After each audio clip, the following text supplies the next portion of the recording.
Olá, muito boa noite para você de casa. O Ação Nacional de hoje abre espaço para um bate-papo que levou milhões de brasileiros às ruas este ano. Será que o Brasil vai passar por uma reforma política? E você, o que mudaria na política do Brasil? Esta é a pergunta que o Ação Nacional faz hoje para você de casa. Participe por e-mail, açãonacional@rs21.com.br, por telefone, aquele que você já conhece, 19 3871 9620, e você concorre a um kit especial de CD no final do programa, CD da Banda Dom. Tem também livro do Diego Fernandes, A Igreja Jovem, Não Tenha Medo de Ser de Deus, e o livro do Padre Alberto Gambarini, Católico, Pode ou Não Pode e Por quê? Então participa, responda a nossa enquete. O que você mudaria na política do Brasil? E quem sabe você é o sorteado dessa noite, vai ganhar o kit completo, tá? Presente especial, caprichado para você de casa que acompanha a Ação Nacional hoje.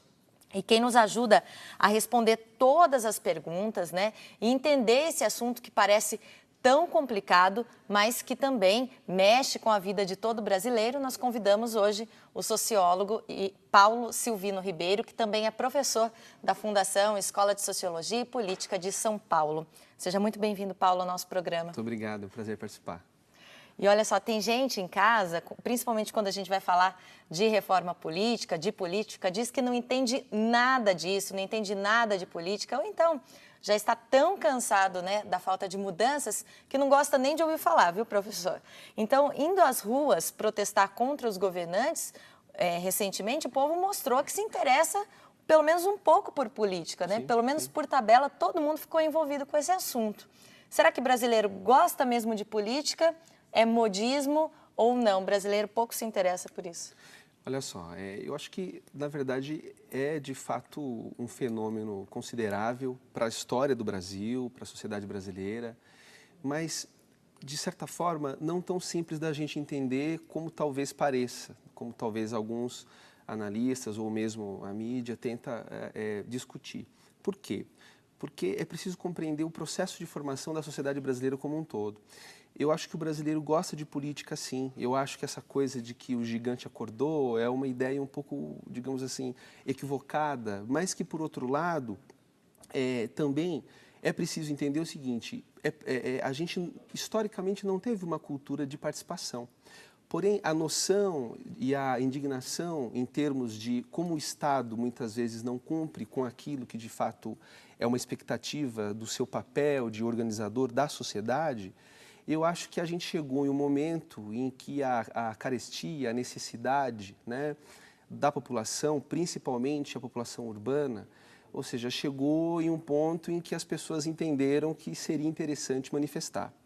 Chegou ao extremo, né? Exatamente, mas eu acho que assim, isso não quer dizer que não existiam manifestações anteriormente, que não existia uma sociedade civil organizada, mas eu acho que, ou seja, foi um momento que muita gente ainda discute, não há tanto consenso em torno disso, mas que várias categorias, várias classes sociais, de fato, se manifestaram contrárias à política como um todo, né? Você acha que, pelo menos, assim, as pessoas que estão em casa, que de repente não são envolvidas com política diretamente ou com cargos políticos, acabaram se envolvendo com esse assunto todo e agora estão se informando cada vez mais sobre isso, protestando, reivindicando como propostas de reforma política, como a gente vai falar daqui a pouquinho, entender como é que funciona a reforma política no Brasil? Uhum. Eu acho que sim, eu acho que as pessoas acompanham e também acompanham porque a gente tem hoje muito mais acesso à informação, né? Vejamos o papel que a internet tem, que as redes sociais têm, isso tudo desde alguns anos atrás já, a chamada Primavera Árabe foi um exemplo disso, como que se organizou uma manifestação tamanha para depor um presidente e que as redes sociais foram ferramentas para isso. No Brasil não foi diferente. Mas eu acho que a gente também precisa pensar que, para ter uma consciência política, eu não posso depender só da rede social. Eu preciso pensar como que isso é construído no nosso cotidiano, como é que isso é discutido na escola, no trabalho, na igreja, enfim, todos esses grupos, todos esses lugares, né, nos quais a gente tem realmente interesses coletivos. Então, ou seja, a discussão política, eu acho que a gente está vivendo uma nova fase, discutir política, se interessar por política, mas é preciso avançar muito. né? Quando a gente pensa, ou seja, o que de fato pode ser lido como progresso para essas manifestações? Algumas coisas pontuais mudaram, mas outras não. E quando eu comecei minha fala aqui dizendo que é preciso olhar a formação da sociedade brasileira como um todo, é porque existem processos que ainda estão tão consolidados, estão tão enraizados, que não são essas manifestações, infelizmente, que vão conseguir quebrar. Ou seja, mas sim medidas a médio e longo prazo. Elas contribuíram, é um sinal de que a sociedade toma uma consciência maior, porém ainda há muito por se caminhar e por se fazer. Olha, você falou das manifestações, nós vamos recordar e entender o que pode acontecer, então, a partir de agora, com a política do Brasil. Acompanhe. Junho de 2013. As ruas das principais cidades do Brasil pararam e se tornaram palco de manifestações nacionais. Insatisfação com temas como educação, saúde e corrupção levaram milhões de brasileiros a levantarem vozes e cartazes em prol de um Brasil mais justo.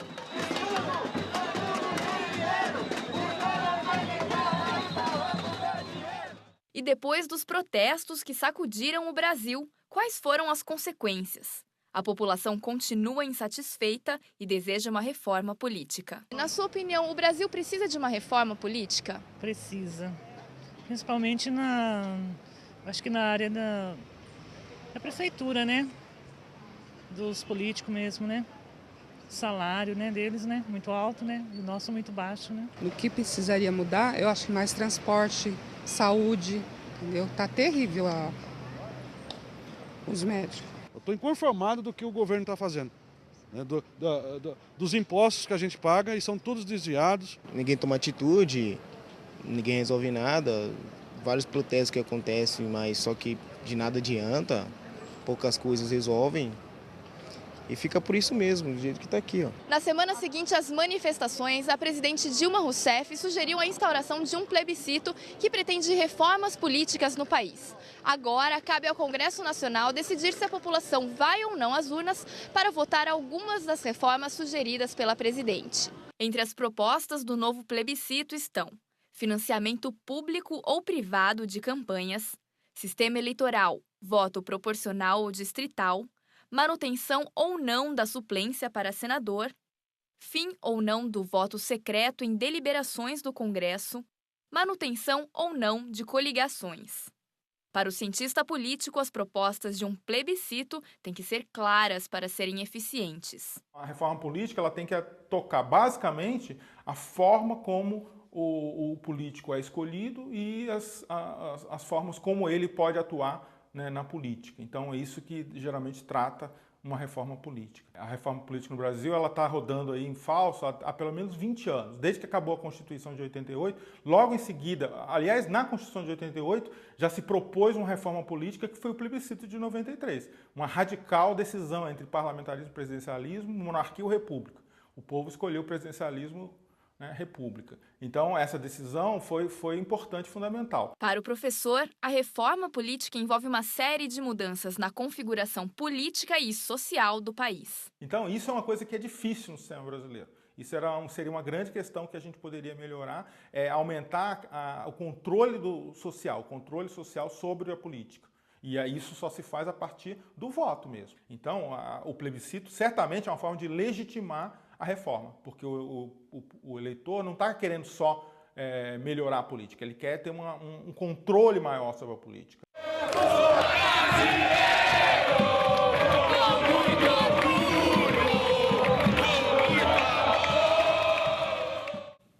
Tá aí a participação do povo, né, nesse momento importante no Brasil. As manifestações que já aconteceram há algum tempo, ainda acontecem em algumas regiões, mas agora a discussão parte para algo muito mais profundo, para uma reforma, quem sabe, e é isso que o Ação Nacional quer discutir hoje, quer ajudar você de casa a entender melhor. Como é que se dá a reforma política no Brasil? O que é isso, né?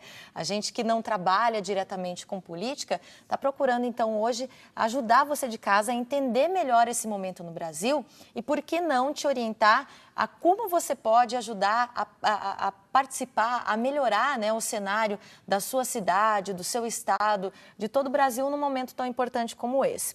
Quero lembrar também a todos que estão participando, tem sorteio de um kit especial, caprichado, no final do programa, para quem mandar a participação, para quem responder a nossa enquete de hoje.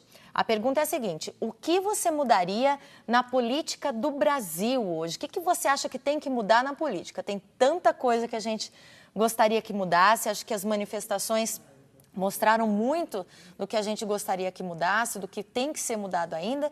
Então, a gente pede para você participar. Quero já agradecer as participações, os recadinhos de carinho por Facebook. Quero mandar um abraço para a Epifânia Freitas, telespectadora do Ação Nacional, o Renan Silva, a Miriam Xavier, todo mundo que está curtindo aqui, a Heloísa também, Helena, que deixou um recadinho aqui, a gente disse que iria falar sobre política, e ela, que bom, que ótimo. É importante quando a gente vê as pessoas assim, felizes em participar de temas como este, né? Eu acho que isso ajuda a responder a pergunta que você coloca. Eu acho que a gente tem que pensar o seguinte: o que é que eu quero mudar na política brasileira começa com o meu comportamento, com o meu interesse, com o meu senso crítico enquanto cidadão, independente da classe social, independente de, ou seja, qualquer função que a gente tem, pensando exatamente a ideia maior que está atrelada à política, que é a coletividade. Política, que é uma palavra grega que vem dessa ideia de polis, né, a coisa pública. Então, participar da coisa pública, da cidade, é isso. A gente, historicamente, sempre vê o político como um profissional de uma área que deve governar para mim, mas eu não participo. É uma ideia equivocada, quando, na verdade, eu faço parte desse processo também. E eu acho que as manifestações, de certa forma, trouxeram um pouco disso, ou seja, um novo olhar, né, digamos, um novo momento deste olhar de que, olha, a gente precisa participar. Agora, é preciso canalizar as forças para que essa participação, de fato, dê resultados e seja efetiva. Porque uma coisa que a gente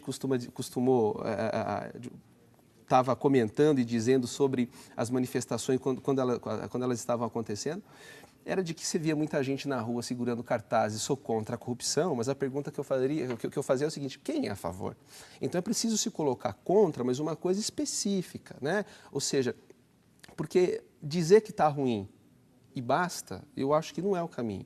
Dizer que não precisamos de partidos políticos e basta, também não é o caminho. É preciso entender, ou seja, como que a minha participação enquanto cidadão, independente, eu insisto nisso porque as pessoas costumam dizer, não, mas talvez você fala isso porque você é professor, ou o outro diz porque é político, ou porque é jornalista, enfim. Não, mas o cidadão comum, né, aquele que, ou seja, é um operário, um trabalhador, ele tem que participar também, né? Não é só quem de fato acaba trabalhando mais diretamente com a política que tem essa responsabilidade, não. Né? Então, todo mundo é convidado a isso. Convidado, né? Eu acho que é quase que digamos assim, uma obrigação civil, né? A gente entender como é importante participar.